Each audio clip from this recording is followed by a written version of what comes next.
गुरुमुखो, आज हम नाम शब्द के बारे में जानेंगे कि नाम क्या है। तो गुरुमुखो, मालिक के अनेक नाम हैं जो अपने अपने वक्तों में संतों और भक्तों ने उच्चारण किए हैं।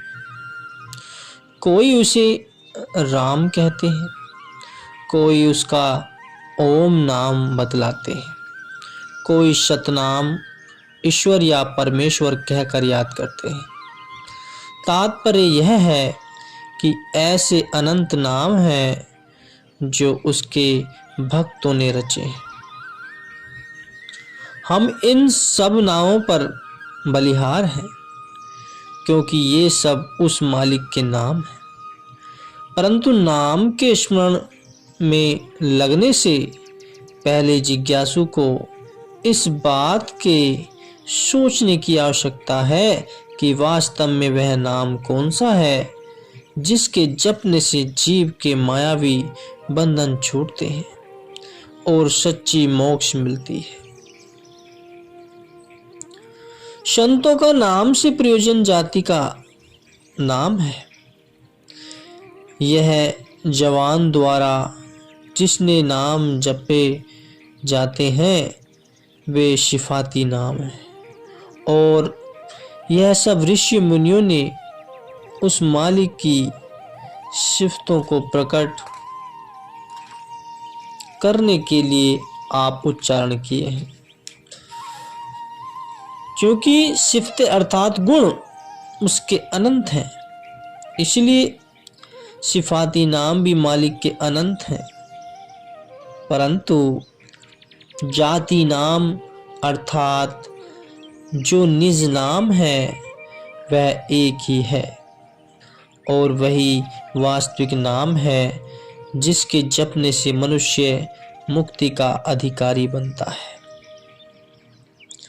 संसार में यह बात आमतौर पर देखने में आती है कि लोग पाठ करते हैं, माला फेरते हैं और नाम भी जपते हैं, परंतु यह शिकायत उनकी फिर भी दूर नहीं होती कि मन को शांति नहीं है, असर नहीं होता। यह गिला उनकी जबान पर सदा बनी ही रहती है। पढ़ते हैं, सुनते हैं, विचारते हैं, किंतु मन की दशा वैसी ही वैसी बनी रहती है। भला मनुष्य नाम भी जपे और फिर दुखी भी बना रहे, भजन करे और फिर कलेश और कल्पनाएं उसका पीछा न छोड़े। आखिर इसका कारण क्या है? यह बात जरा सोचने और विचारने के योग्य है।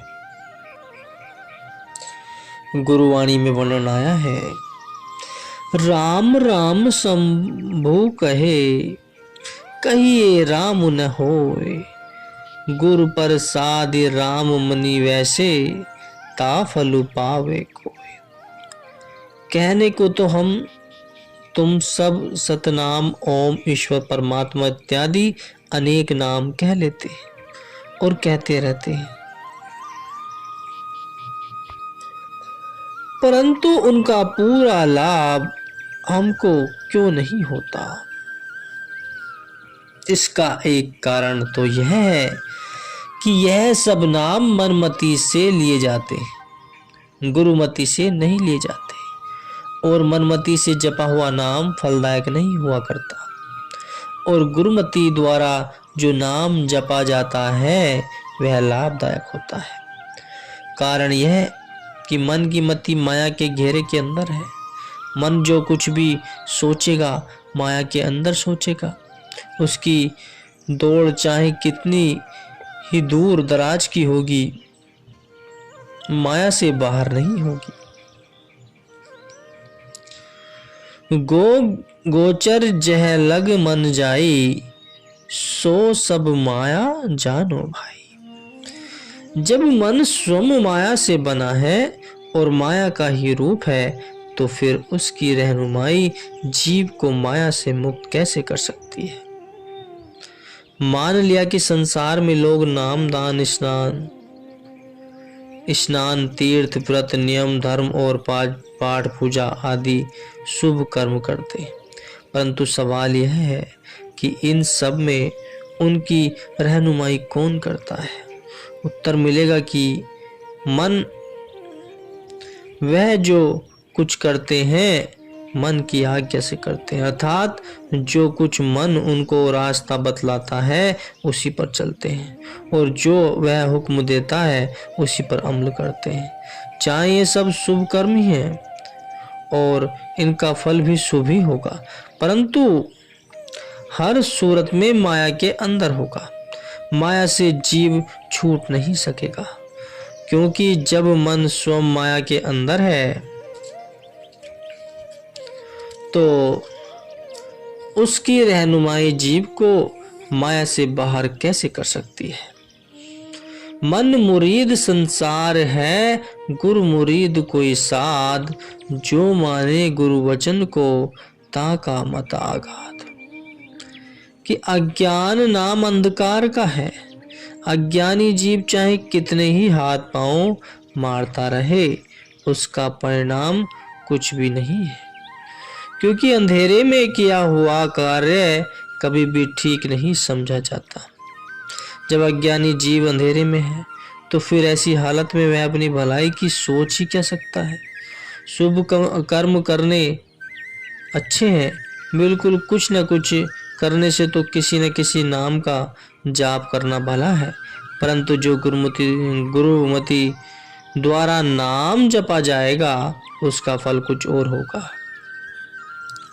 और मनमति से नाम जपने का फल कुछ और होगा। इन दोनों में अंतर बहुत है। गुरुमति नाम भगवान से मिलाएगा और मनमति नाम माया में गिराएगा। मान लो अगर स्वर्ग का सुख भी प्राप्त हो जाए तो भी कुछ नहीं, क्योंकि स्वर्ग भी माया है।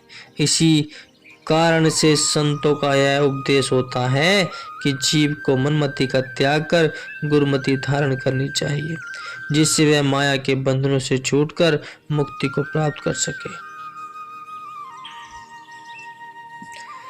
और दूसरा कारण नाम से लाभ न उठाने का यह है कि लोग नाम के वास्तविक रूप को नहीं जानते, उनको असली नाम का ज्ञान नहीं है। यदि असली नाम उनको मिला होता तो वे अवश्य ही सच्चे सुख और शांति को प्राप्त हुए होते, परंतु देखने में यही आता है कि वे राम नाम का पाठ करते हुए भी दुखों का शिकार बने रहते हैं। इससे सिद्ध है कि वे अभी तक नाम की असलियत से दूर है। नाम वास्तव में कोई अक्षर नहीं है और न ही वे लिखने, पढ़ने और जीवा पर लाने का विषय है। यदि नाम कोई अक्षर होता तो फिर मनुष्य को संत सद्गुरु की शरण में जाने की आवश्यकता नहीं होती। अनंत पोथियां पुस्तकें पर अक्षरों से भरी पड़ी है, वहीं से नाम प्राप्त कर लिया जाता। यदि नाम लिखने पढ़ने की वस्तु होती तो संसार में बड़े बड़े विद्वान और पंडित हो गुजरे, उनको नाम मिल गया होता। ये जितने भी शास्त्र और ग्रंथ हैं, इन सब का कर्ता मनुष्य है। ये मनुष्य के बनाए हुए हैं और मनुष्य के बुलाए बोलते हैं, परंतु जिसके बुलाए मनुष्य बोलता है वह क्या वस्तु है? वही नाम है और उसी नाम की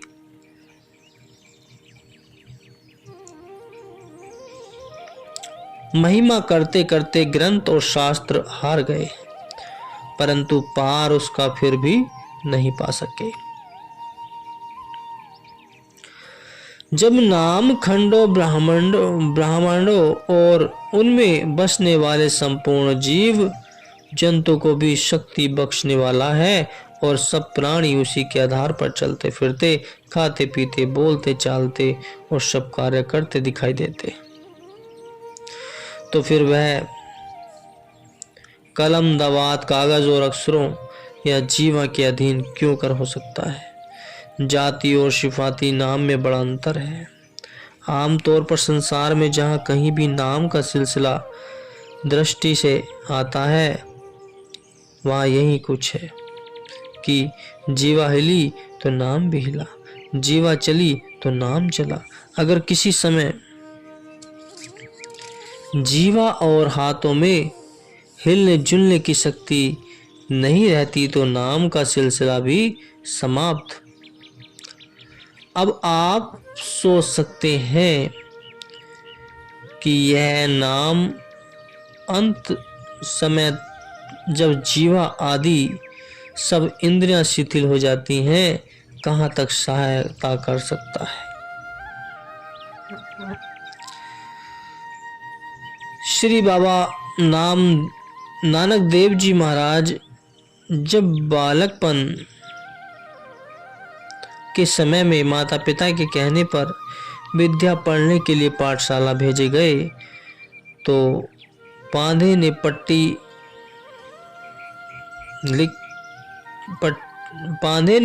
लिखकर पढ़ने को दी, परंतु आपने साफ इनकार कर दिया। पांधे ने पूछा कि नानक और लड़कों को तो मैं जो कुछ लिखा देता हूँ वे मेरी शिक्षा के अनुसार उसे पढ़ते हैं, तो क्यों नहीं पढ़ता? आपने फरमाया, मैं इस झूठे कागज पर झूठी स्याही से लिखी हुई पट्टी नहीं पढ़ूंगा। पांधा हैरान हुआ कि वह अनोखा बालक है। पूछा, तू कौन सी पट्टी पढ़ेगा? उसने उत्तर दिया,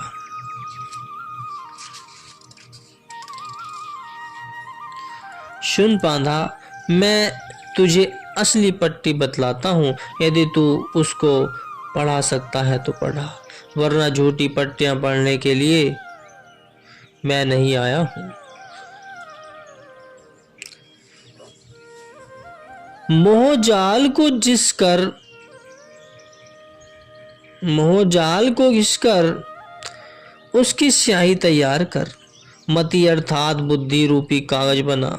भाव अर्थात प्रेम के कलम से चित लिखारी बने, परंतु बुद्धि रूपी कागज पर प्रेम की कलम से चित लिखे क्या? जो गुरु आज्ञा दे। भाव यह है कि हे पांधा, मनमति को त्याग कर गुरुमति को धारण कर, यही असल विद्या है और मैं इसी गुरुमति विद्या का विद्यार्थी हूँ।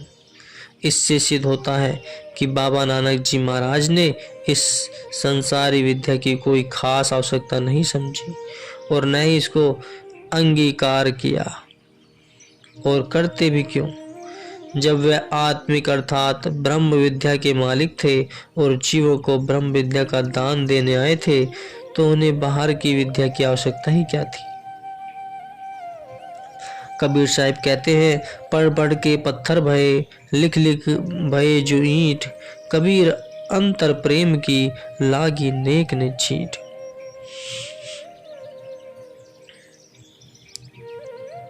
और पढ़ पढ़ के पत्थर भये, लिख लिख कीती चोण, जिस पढ़ने से रब मिले सो पढ़ना कुछ और। पढ़ना गुणना चातुरी, यह तो बात सहल, काम दहन मन बस करन, गगन चढ़न मुश्किल। तो गुरुमुखो, इसका अर्थ कोई यह न समझे कि पढ़ना मना है या ग्रंथों को कपाट करना नहीं चाहिए। असल भाव यह है कि पढ़कर उनके तत्व को समझना चाहिए। ग्रंथ आवश्यक है, उनके पाठ से मनुष्य को बहुत कुछ लाभ होता है, परंतु जहाँ तक उनकी पहुँच है वहाँ तक ही पहुँच सकते हैं। ये आप सब कुछ नहीं जानते, इनके परे और भी कुछ है। ये हमको गुरु के द्वारे तक पहुंचाने का काम करते हैं। उसके आगे फिर काम गुरु का है। रास्ता गुरु की सहायता से तय होगा, मंजिल पर गुरु की दया से पहुंचना होगा। शास्त्र ग्रंथ परमार्थ के रास्ते में पहली सीढ़ी है। यह सिफाती नाम है, परंतु सिफ्त या गुणों की भी कोई सीमा होती है। किसी मनुष्य का यदि नाम लिया जाता है तो वह किसी प्रयोजन के बिना नहीं होता, और वह प्रयोजन स्वयं उस मनुष्य के मिलने से सिद्ध होता है। गुणी नाम जात की तरफ केवल इशारा करते हैं, उसके आगे उनकी पहुंच नहीं है। परंतु काम जब होगा असल के मिलाप और असल के पाने से होगा। एक मनुष्य का कोई नाम है जो कलकत्ते में हो सकता है। उसने कलकत्ते की सिफत सुनी और उसका ज्ञान प्राप्त हुआ। ठीक है, यह आवश्यक था, परंतु यह बात उसको सदा के लिए काफी नहीं हो सकती। केवल कलकत्ते के हालात को बार बार पढ़ते और सुनते रहने से वह कलकत्ते पहुंच नहीं सकता। कलकत्ते तक पहुंचना जब वह घर से निकलकर सफर करना आरंभ करेगा, उस मार्ग से संभव है। उसे कई प्रकार के कष्टों का सामना करना पड़ेगा। भूख, प्यास, गर्मी, सर्दी और बेआरामी आदि कई प्रकार की शक्तियों से गुजरना पड़ेगा। मगर काम जब होगा कलकत्ते पहुंचकर ही होगा और सफर तय करने के उपरांत होगा। ऐसे ही नाम की सिफतें करते रहने से नाम नहीं मिलता। नाम तब मिलेगा जब नाम की कमाई की जाएगी और वह कमाई गुरु की रहनुमाई से होगी। बिन देखे बिन दरस पारस के, नाम लिए क्या होए। धन के कहत धनी हो जाए, तो निर्धन रहे न कोई। यदि खाली रुपया रुपया कहने से मनुष्य धनी हो जाता तो संसार में एक भी निर्धन नहीं रहता। ऐसे ही नाम नाम कहने से पूरा लाभ नहीं है जब तक कि नाम मिल न जाए। पानी पानी कहने से प्यास नहीं बुझती जब तक कि पानी पिया न जाए। रोटी रोटी रटने से पेट नहीं भरता जब तक रोटी खाई न जाए। किसी शहर में पहुंचने के लिए सफर करना पड़ता है, खाली उसका नाम लेते ही मंजिल तय नहीं हो सकती। तुम्हारे घर में अंधेरा है, तुम दीपक का नाम 1000 बार लेते रहो, रोशनी नहीं होगी। रोशनी तब होगी जब तुम दुकान से दीपक खरीद कर और उसमें तेल डाल कर जाओगे। जितना अंतर दीपक के नाम और दीपक में है, उतना ही अंतर जाति और सिफाती नाम में भी समझ लो। जिस कदर भी पोथियां और ग्रंथ तुम देख रहे हो, सब उस पवित्र जात की सिफतें हैं जो उस पवित्र आदर्श की तरफ उंगली का इशारा कर रहे हैं।